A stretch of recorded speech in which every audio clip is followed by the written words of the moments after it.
It's Handel's 336th birthday today, and I'd like to thank Cambridge Early Music for asking me to share some of my thoughts about him in this film.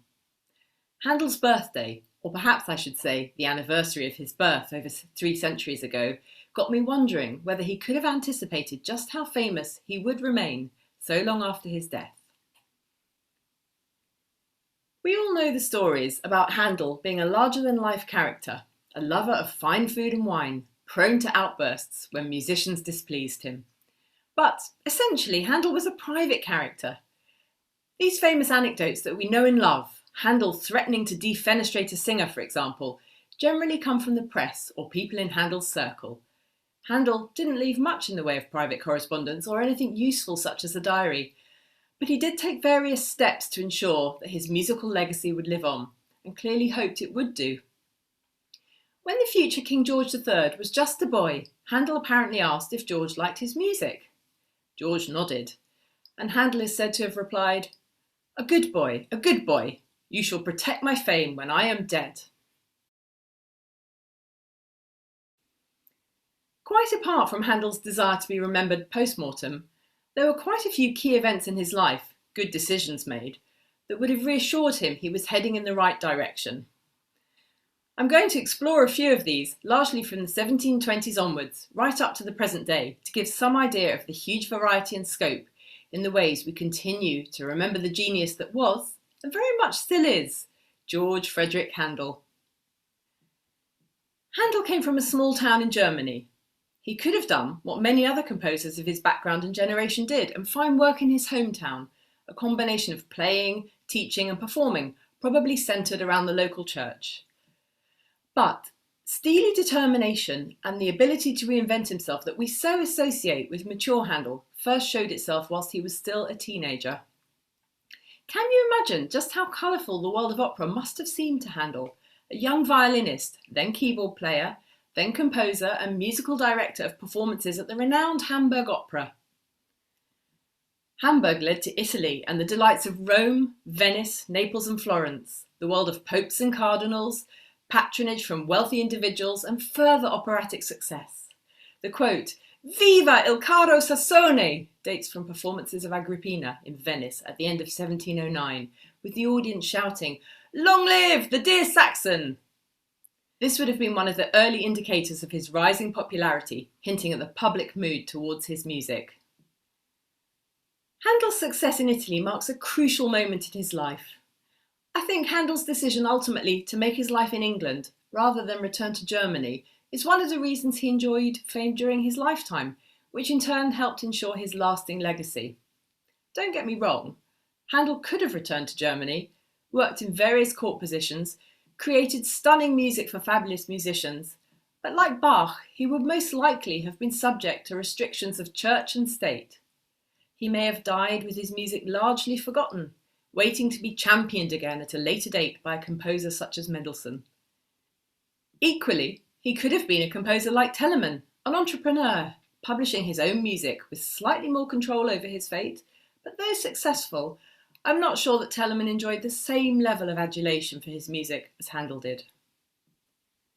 But Handel chose to live and work in London. Yes, he enjoyed royal patronage and his royal pensions gave him a degree of financial security, but musically, Handel enjoyed huge freedom. He composed for patrons such as the Duke of Chandos, when it suited him, and provided music for royal occasions such as the 1727 coronation of George II. But essentially, Handel was free to do whatever he liked. Handel was on the whole a good businessman, an entrepreneur and theatrical impresario, successful at reinventing himself when caught between a rock and a hard place. It was these talents and considerable musical agility that kept him able to adapt to changing musical fashions and keep his music firmly at the centre of London's musical landscape and beyond, throughout England and abroad. Opera was his passion, with huge amounts of Handel's time and money invested in it, right through the 1720s and into the 1730s. We know that he enjoyed the successes and found the failures, artistic and financial, harder to bear, plugging away at opera performances long after public appetite had waned. Handel's successful application for naturalisation in 1727 must have boosted his confidence. It was a good year for him in general, with a commission to compose the 4 coronation anthems. Normally, this honour would have gone to the composer appointed to the Chapel Royal, who at this time was Maurice Green. But Handel's standing within the royal family ensured that Handel did the honours, presumably something that annoyed Green. Zadok the Priest has been performed at every coronation since 1727, although Handel can't possibly have anticipated this. The 1730s would also have given Handel an indication that he had made it. His trip to Oxford in 1733, one of the few musical trips he took outside the capital, gained him many column inches, not to mention a huge profit for his Bank of England account. His reinvention later in the decade as an oratorio composer cemented his place even more firmly in the hearts and minds of his English public. The opportunity to combine music with biblical text, with largely English singers on the concert platform, rather than the overpaid Italian divas of the opera world, was a challenge in which Handel excelled. The year 1738 is a real marker in Handel's journey from composer to celebrity, or dare I say it, national treasure. If you visited Vauxhall Pleasure Gardens that year, you could gaze on the beautiful statue of Handel erected there, the first ever statue of a living composer, which is now in the V&A Museum. The sculptor was Louis Roubiliac, whose services were called on again for Handel's memorial in Westminster Abbey. Now, I challenge you to a game. Stop a random member of the public in the street and ask them a question about Handel. I guarantee, if they have heard of him, they will most likely know him as the composer of Messiah, or perhaps the Hallelujah Chorus. Messiah had a profound impact on Handel. It took him just 21 days to complete, which is a stunningly short amount of time, even by Handel's standards. He must have been physically and emotionally overwhelmed, not to mention seriously sleep-deprived at the end of the process, writing, "I did think I did see all heaven before me and the great God himself." The Hallelujah Chorus caused Handel to ask himself, "Whether I was in my body or out of my body as I wrote it, I know not. God knows." Performances of Messiah in Dublin in 1742 were hugely successful. Ladies requested not to wear hoops, gentlemen to leave swords at home, so more people could be squeezed in. From that point on, Messiah became a permanent part of the musical landscape, both in England and overseas. Messiah, though, was more than entertainment and indicates Handel with an eye on greater things. When complimented on the piece, he commented, "My lord, I should be sorry if I only entertained them. I wish to make them better." Still, in Handel's latter decades, he balanced edification with entertainment, creating some truly fabulous music. These are the decades that gave us some of Handel's most wonderful oratorios, such as Solomon, Samson, and Jephthah. Forgive me for picking out just a few, alongside grand celebratory music too. Did you know that in 1749, there were traffic jams across London Bridge as more than 12,000 people flocked to Vauxhall to hear a public rehearsal for Handel's Music for the Royal Fireworks? Handel's music was widely published through the London printer John Walsh, so would have been owned by many, yet another way of keeping his music in the public domain and helping to ensure his legacy. When Handel died on the 14th of April 1759 at home in Brook Street, he left specific instructions. He requested a private funeral in Westminster Abbey and asked that any sum not exceeding £600 be expended on a monument. Handel's allocation of funds for this indicates that, without a doubt, he was fully aware of his place in English musical history. £600 in 1759 equates to around £20,000 today, and I think you only leave that kind of money for a memorial if you expect it to be around for a while. Handel never got the private funeral he wanted, though. His fame rendered that impossible, with around 3,000 people flocking to Westminster Abbey on the 20th of April for the ceremony. Handel had no family to ensure his legacy in England, although his loyal group of friends and servants were amply rewarded in his will.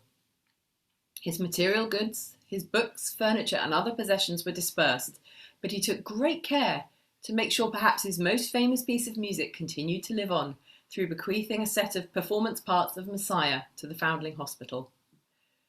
This not only guaranteed an income stream for the hospital and its orphans, but reminds us of Handel's philanthropy.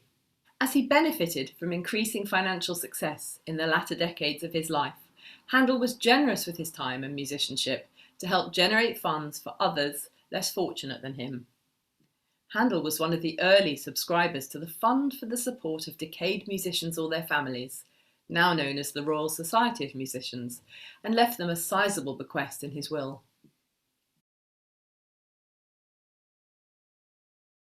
Handel's philanthropic gestures are too numerous to list here, both in life and death through his will. Messiah performances in particular generating considerable charitable income and helping to support his lasting legacy.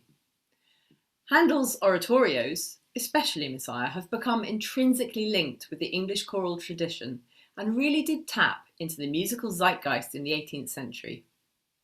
Handel's English libretti satisfied public demand for presenting works that were easily understood, the use of biblical text, no doubt an extra bonus, music and worship neatly combined, entertainment and edification at the same time.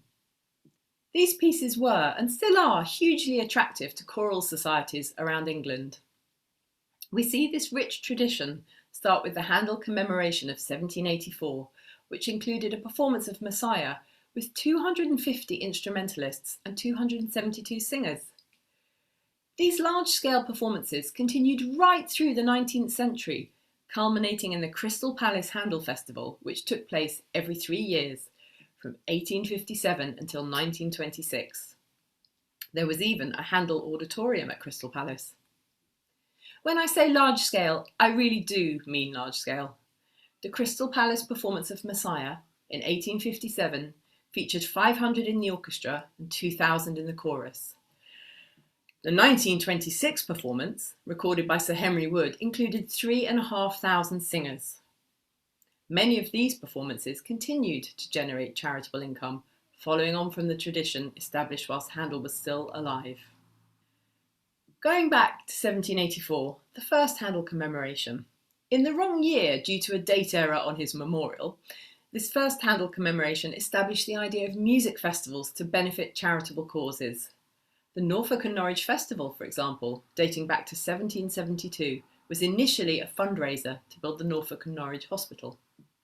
Today, we celebrate Handel in so many ways. There are many wonderful books looking in great detail at his life and music, starting with a biography written in 1760, just 1 year after Handel's death.